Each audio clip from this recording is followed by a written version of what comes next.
Please welcome the Honorable Catharine Young, co-recipient of our 2016 Legislative Preferred Source Champion Award.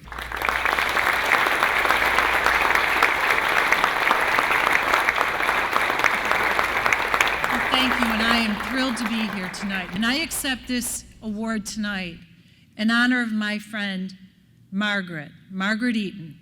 And I want to tell you a little bit about Margaret and her story. Margaret was born in 1959. Her parents, Dan and Loretta, were told after Margaret's birth, and by the way, Margie had Down syndrome, and her parents were told that they should just put her into an institution immediately because Margie would never amount to anything. And that was the norm back in 1959. People with disabilities were not worth anything in society's eyes. And Margie grew up, she got an education, she got a job. She got a job that was NYSID funded, or a NYSID project, and she was able to be productive her entire life. And when I would talk to Margie, I'd say, how's it going? Because I'd go over to the workshop where she worked, and I'd say, how's it going, Margie? I said, how do you like your job? And she always did this. She gave me a big smile, and she gave me the thumbs up.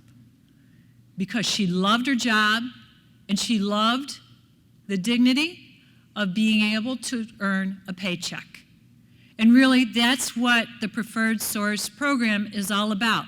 All of a sudden, people woke up and said, okay, people with disabilities deserve to have a life. They deserve to be in the community. They deserve to have an education. They deserve to have a job. And so in 1975, the state legislature started this program, and I was proud to vote to make it permanent in the year 2002.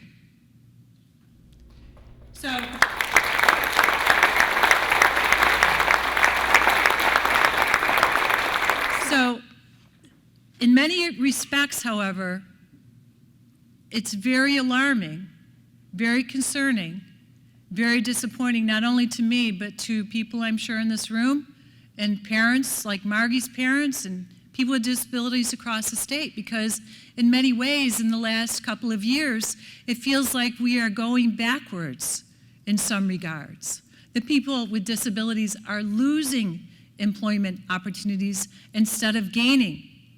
The changes to the sheltered workshops, for example. I put in that legislation because I know firsthand that people want to work.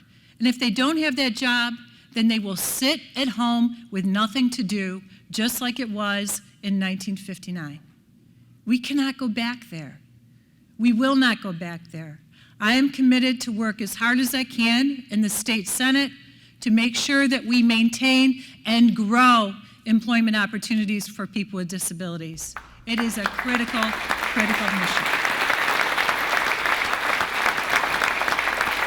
And so I'm going to proudly display this in my office, and every time I look at it, I will think of you, and I will think of my friends who are out working in the community, and I also will think about the fact that our work is not done.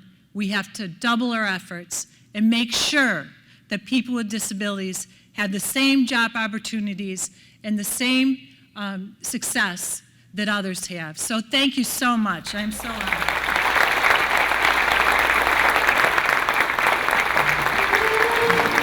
I'd like to welcome up to the stage Angelo Santabarbara, Assemblyman Angelo Santabarbara, the winner of the 2016 Legislative Preferred Source Champion Award.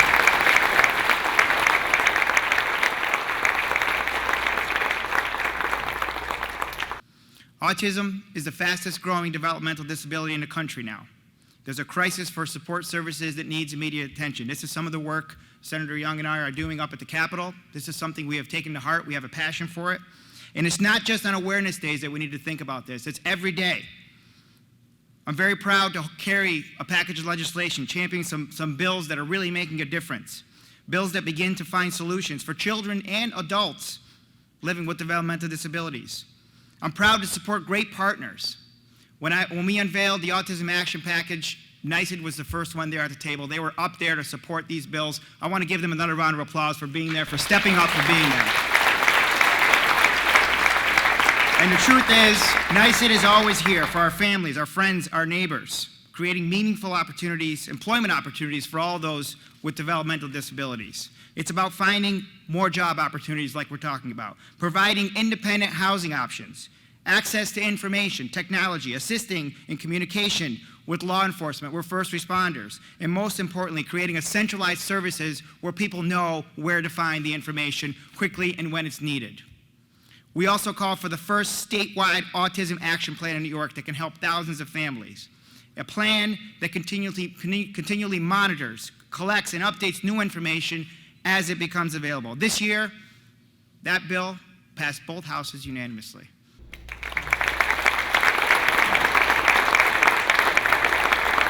And again, I have to commend NYSID for the incredible work you're doing, for the meaningful employment opportunities you're providing, and I know that this plan can help you do your work as well.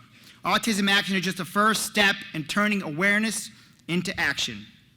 Parents, siblings, friends, all of you in this room, caretakers of people with developmental disabilities, take comfort in knowing that you are not alone. You are not alone. We are not alone. There are people out there listening. We just have to make sure our voices are heard. And I know I'm Michael's voice in Albany, and I'll keep working for you in Albany, and I'll be a voice for all those with developmental disabilities. I'll keep fighting until we find solutions that makes a difference for all our families. Thank you for this recognition. It's an honor to join you tonight.